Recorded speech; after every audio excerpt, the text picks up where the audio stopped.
जय हिंद दोस्तों। आप इस वीडियो के माध्यम से अभी हम पढ़ रहे हैं इतिहास। बुक है लुसेंट ऑब्जेक्टिव का बुक, न्यू एडिशन का। ये पुराना मैंने ऑलरेडी कंप्लीट कर लिया है, तो उसमें कुछ आंसर शीट में गलत था, तो इसीलिए ये न्यू एडिशन का बुक है। इसको देखो, इसमें हमारा इतिहास चल रहा है और आज हम पढ़ेंगे इसमें मौर्य काल, जो कि 322 ईस्वी पूर्व से लेकर 185 ईस्वी पूर्व तक का काल है। काफ़ी इंपॉर्टेंट प्रश्न बनते हैं, तो ध्यान से देखिए। पहला प्रश्न यह अपना, चाणक्य का अन्य नाम क्या था? चाणक्य का अन्य नाम था Vishnugupta. Vishnugupta, option number B. निम्नलिखित में से किसकी तुलना मैकियावेली के प्रिंस से की जाती है? मैकियावेली के प्रिंस से किया जाता है कौटिल्य का अर्थशास्त्र। कौटिल्य के अर्थशास्त्र का तुलना मैकियावेली के प्रिंस से किया जाता है। वह शासक कौन था जिसने सिंहासन पर बैठने के लिए अपने बड़े भाई सुसीम का हत्या कर दिया? सुसीम किसके भाई का नाम था? अशोक। सम्राट अशोक के भाई का नाम सुसीम था, जिसने सिंहासन पर बैठने के लिए सुसीम का हत्या कर दिया। निम्नलिखित में सम्राट अशोक की वह पत्नी कौन थी जिसने उसको प्रभावित किया था? वो थी कारुबाकी। कारुबाकी ने सम्राट अशोक को प्रभावित किया। अशोक ने अपने सभी अभिलेखों में एक रूपता के किस प्रकृति का प्रयोग किया है? उसमें उन्होंने अर्धमगधी का प्रयोग किया। उसमें जो फॉन्ट है वो क्या है? अर्धमगधी। बिंदुसार ने विद्रोहियों को कुचलने के लिए अशोक को कहाँ भेजा था? तक्षशिला भेजा था। इस प्रश्न को रिपीट करो, बहुत बार पूछा गया प्रश्न है। बिंदुसार ने विद्रोहियों को कुचलने के लिए अशोक को कहाँ भेजा था? तक्षशिला। और इस प्रश्न में अशोक के सभी अभिलेख में एक रूपता का प्रयोग किया गया है। वो भाषा क्या था? अर्धमगधी। अर्धमगधी। निम्नलिखित में से वह व्यक्ति कौन है जिसका नाम देवान पियदासी भी था? अशोक का नाम देवान पियदासी भी था। निम्नलिखित में से प्राचीनतम राजवंश इसमें से कौन था? तो मौर्य वंश। मौर्य वंश इसमें से सबसे प्राचीनतम राजवंश है। कौटिल्य किसका प्रधानमंत्री था? कौटिल्य प्रधानमंत्री था चंद्रगुप्त मौर्य का। चंद्रगुप्त मौर्य का। कलिंग विजय के उपरांत अशोक महान ने निम्नलिखित में से किस धर्म को अंगीकृत कर लिया? बौद्ध धर्म को। सम्राट अशोक अंतिम काल में किस धर्म को किए? बौद्ध धर्म को, कलिंग विजय के उपरांत। चंद्रगुप्त के शासन विस्तार में किसने मुख्य रूप से मदद किया था? चंद्रगुप्त के शासन विस्तार में किसने उन्हें मदद किया था? चाणक्य ने। चाणक्य ने उनको मदद किया था। कहीं के विष्णुगुप्त भी मिलेगा तो उस पर टिक कर लेना। सांची किस कला व मूर्ति कला का निरूपण करता है? सांची किस कला मीन्स किस धर्म से रिलेटेड है? बौद्ध धर्म से। सांची का स्तूप बौद्ध धर्म से संबंधित है। ऑप्शन हमारा क्या होगा? बी होगा। प्राचीन भारत का वह प्रसिद्ध शासक जिसने अपने जीवन के अंतिम दिनों में जैन धर्म को अपनाया था? चंद्रगुप्त मौर्य। याद रखना, अशोक ने बौद्ध धर्म को अपनाया, जबकि चंद्रगुप्त मौर्य ने जैन धर्म को अपनाया था। मौर्य साम्राज्य का स्थापना किसने किया था? मौर्य साम्राज्य का स्थापना चंद्रगुप्त मौर्य ने चाणक्य के मदद से किया था। मौर्य साम्राज्य में प्रचलित मुद्रा का नाम क्या था? पन्न। मौर्य साम्राज्य में मुद्रा को पन्न कहा जाता था। निम्नलिखित में से कौन मौर्य वंश का शासक नहीं था?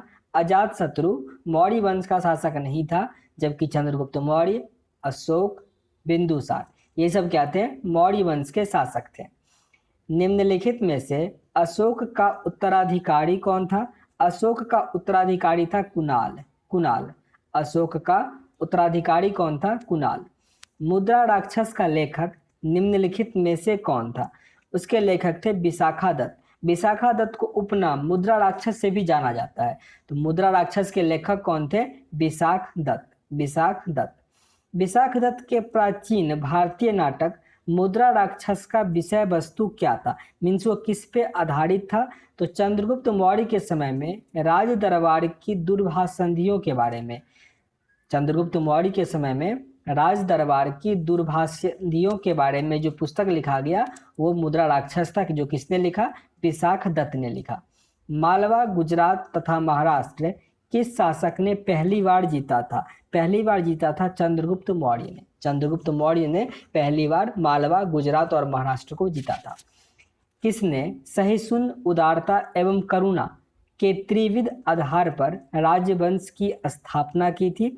ये थे सम्राट अशोक। निम्नलिखित किस शहर में अशोक का शिलालेख या अभिलेख नहीं देखने को मिलता है? वह जगह है पाटलिपुत्र। पर याद रखना, पाटलिपुत्र में जो बौद्ध संगति हुआ था वो अशोक के शासनकाल में ही हुआ था, फिर भी वहाँ पे कोई शिलालेख नहीं है, जबकि गिरनार, कंधार और टोपड़ा, इन तीनों जगहों पर अशोक का शिलालेख देखने को मिलता है।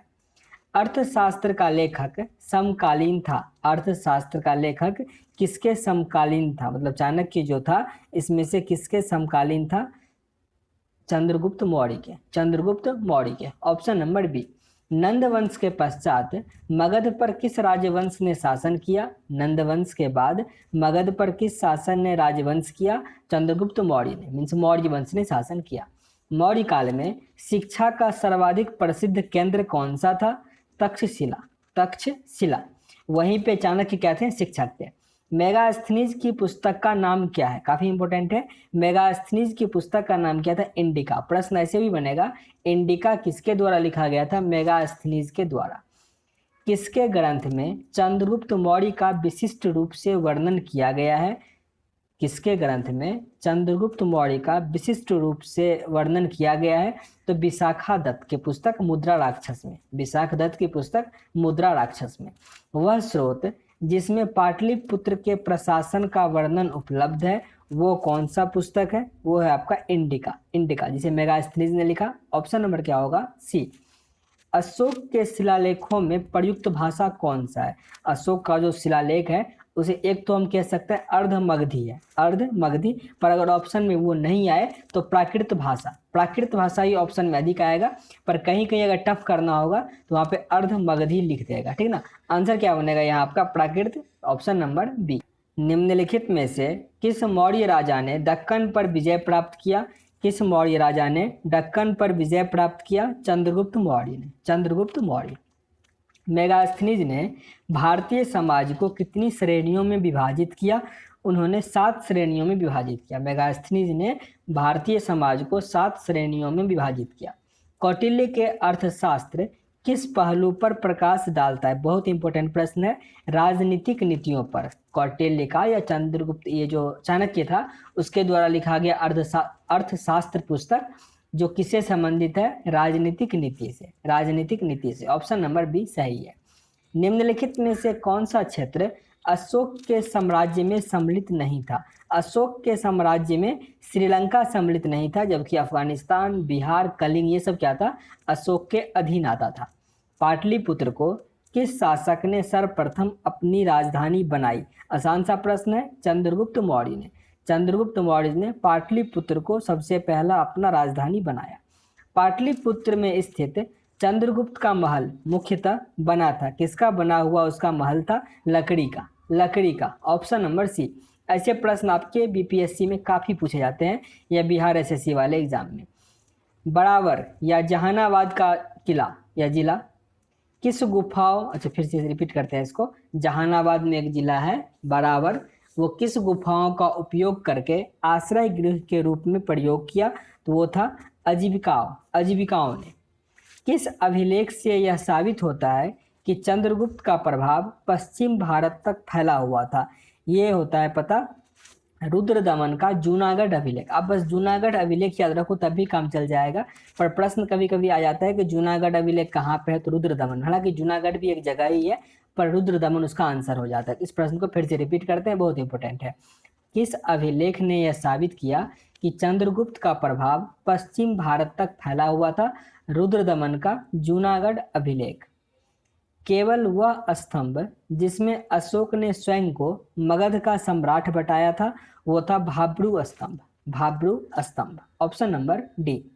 यहाँ पे आपको सुमेलित करना है।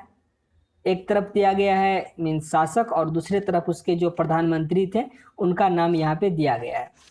तो पहला ऑप्शन में क्या है? चंद्रगुप्त मौर्य का कौन था? चाणक्य था। मीन्स क्या हो जाएगा? विष्णुगुप्त का दूसरा नाम क्या था? चाणक्य था। तो ए का क्या हो जाएगा?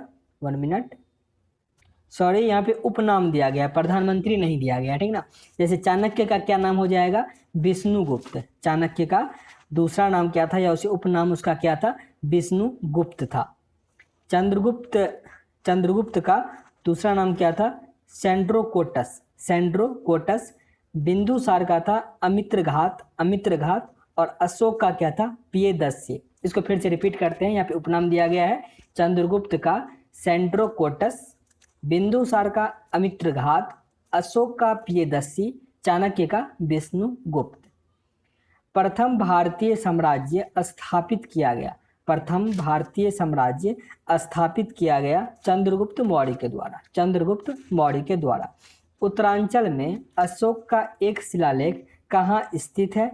ये है केदारनाथ नहीं होगा, कालसी में। इसको रिपीट करते हैं फिर से। उत्तरांचल में अशोक का एक शिलालेख कहाँ स्थित है? कालसी में। ऑप्शन नंबर यहाँ क्या होगा आपका? बी सही हो जाएगा। सांची का स्तूप किसने बनवाया था? सांची का स्तूप अशोक के द्वारा बनवाया गया था। देखो मैं स्लो पढ़ रहा हूँ, आप क्या कर सकते हो, इसको फास्ट भी कर सकते हो। यूट्यूब में ऐसा ऑप्शन है कि स्लो और फास्ट कर सकते हो, ठीक ना। तो अशोक ने सांची का स्तूप बनवाया था। अशोक के शिलालेखों को पढ़ने वाला प्रथम अंग्रेज कौन था? अशोक के शिलालेख को पढ़ने वाला प्रथम अंग्रेज कौन था? James Prinsep. काफी इंपॉर्टेंट है इनका नाम। देख रहे हो कितनी बार पूछा गया प्रश्न है। अशोक के शिलालेख को पढ़ने वाला प्रथम अंग्रेज कौन था? James Prinsep. कलिंग युद्ध की विजय तथा क्षत्रिय का वर्णन अशोक के किस अभिलेख या किस शिलालेख में देखने को मिलता है?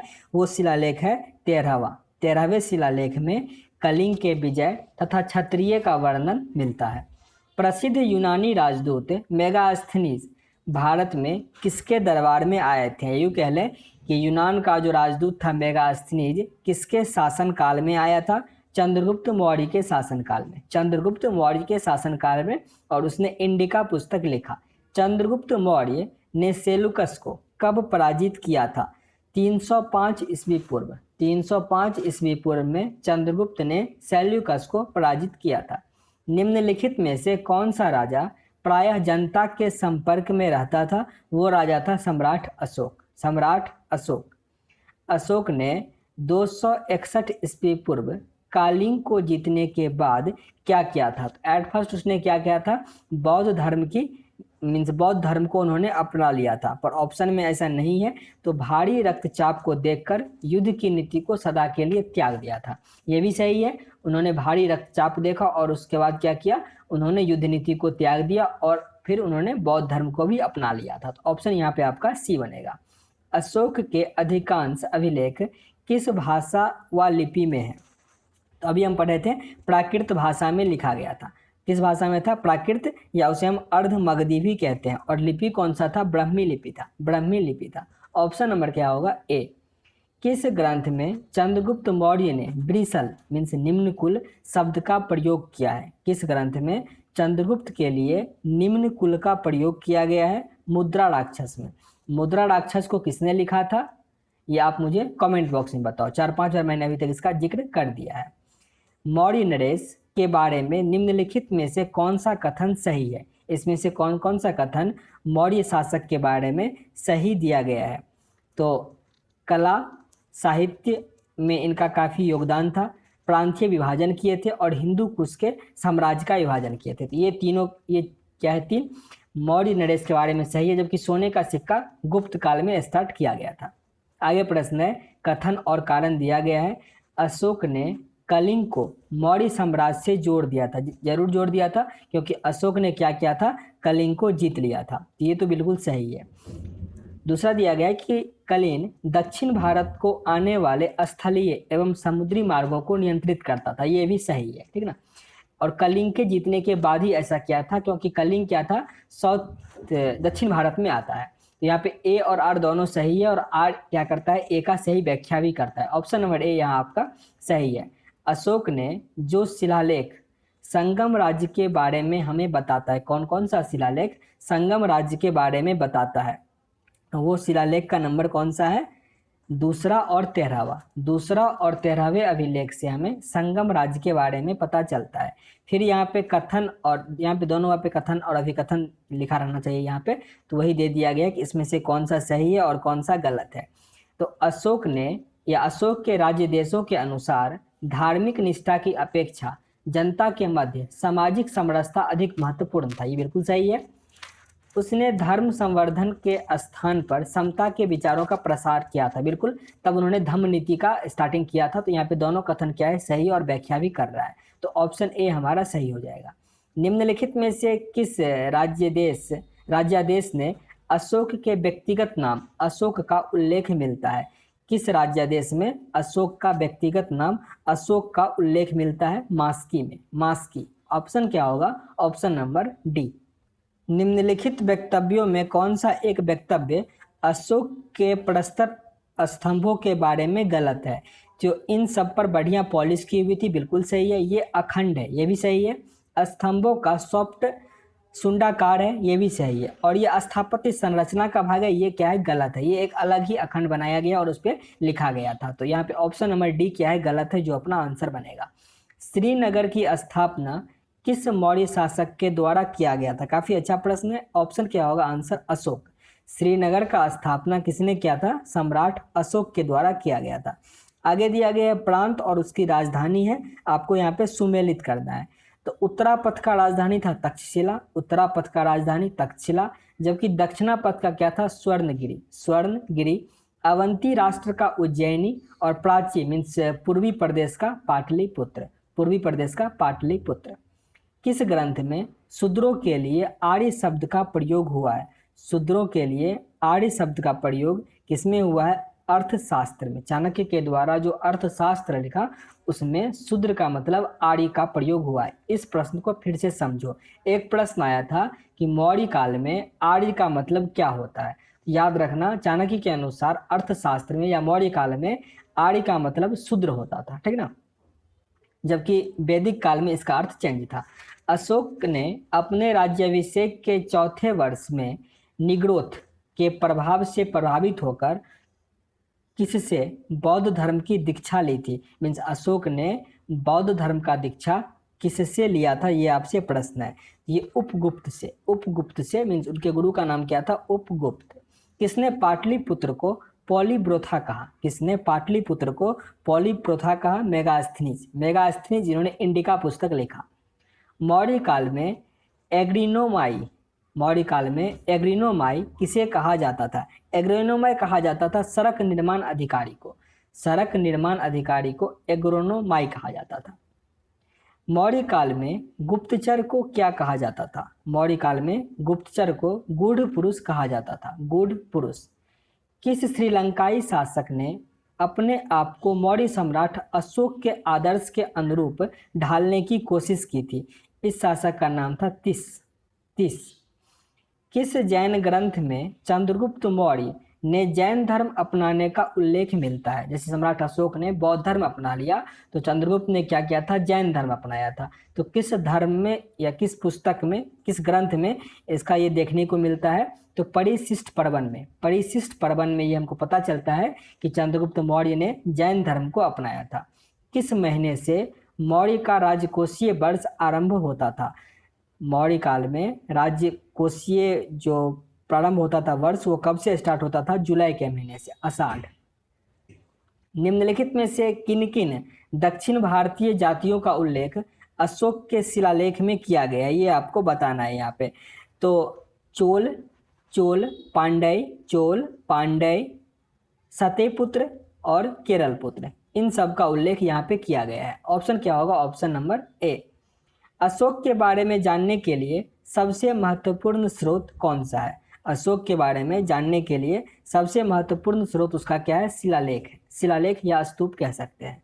अशोक के काल में कौन सी लिपि दक्षिण भारत में परिवर्तित हुई थी?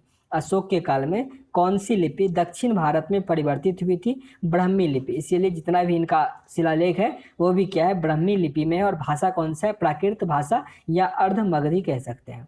अशोक का अभिलेख भारतीय उपमहाद्वीप के बाहर भी पाया गया।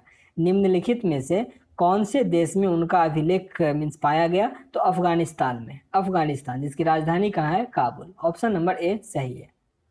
अत्यंत पॉलिश किए गए एकास्म अशोक स्तंभ किस पांडुरजित बालूकास्म के एकल टुकड़ों पर दक्षित किए गए हैं? उसे साधारणतः कहाँ खादोनों से निकाला गया था? तो मिर्जापुर के समीप चुनार जगह है, वहां से ये निकाला गया था।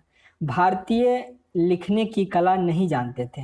यह किसकी उक्ति है? यह उक्ति किसके द्वारा है? मेगास्थनीज के द्वारा। मेगास्थनीज।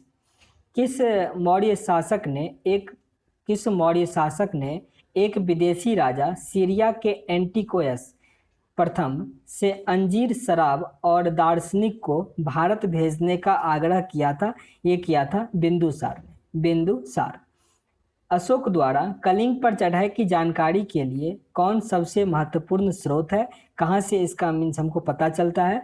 13वें शिलालेख से। 13वें शिलालेख में कलिंग पर अशोक ने मीन्स चढ़ाई किया था, उसका हमको प्रमाण मिलता है।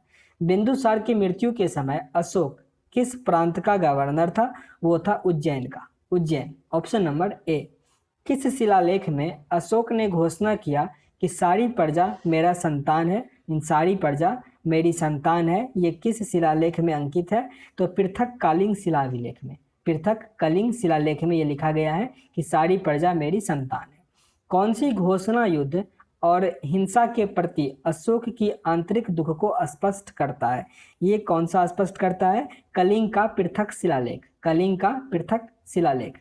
किस शिलालेख में अशोक का यह घोषणा अंकित है कि किसी भी समय, चाहे मैं खाता रहूं या रानी के साथ विश्राम कर रहा हूं, मैं अपने अंतःशाला में रहूं, मैं जहां भी रहूं, मेरे महामात्य मुझे सार्वजनिक कार्य के लिए संपर्क कर सकते हैं? ये किस शिलालेख में अंकित है?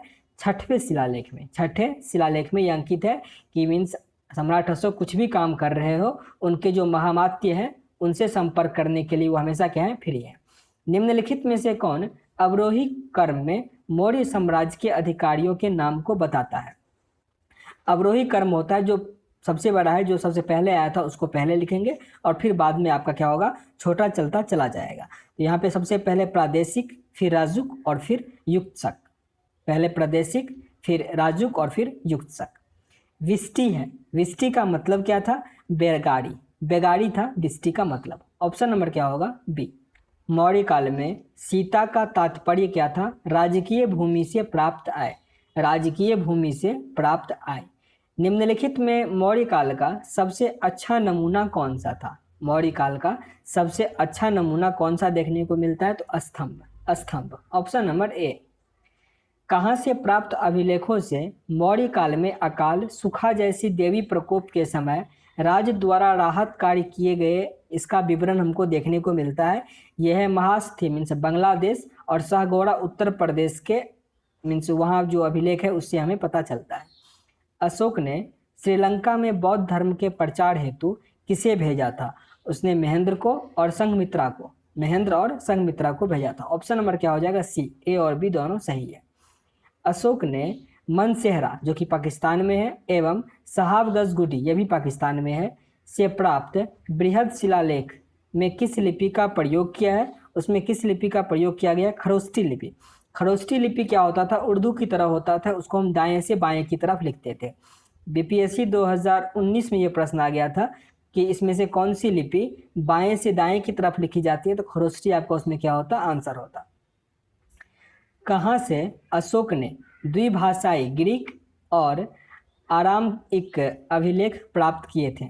कहाँ से अशोक ने द्विभाषा मीन्स ग्रीक और अरामाइक भाषा का प्रयोग किया गया था, ये अभिलेख प्राप्त किए थे? तो ये था सार-ए-कुना, कंधार। सार-ए-कुना जो कंधार। कौटिल्य द्वारा रचित अर्थशास्त्र कितने अधिकरणों में विभाजित है? ये कितने अधिकरणों में? 15 अधिकरणों में। Option number D. अर्थशास्त्र में उल्लिखित सप्तांग शामिल थे। अर्थशास्त्र में उल्लिखित सप्तांग कौन? सप्तांग का अर्थ यहाँ पे आपसे पूछा जा रहा है, तो कौन कौन सा था? राजा, क्षेत्र, प्रशासन एवं कोश।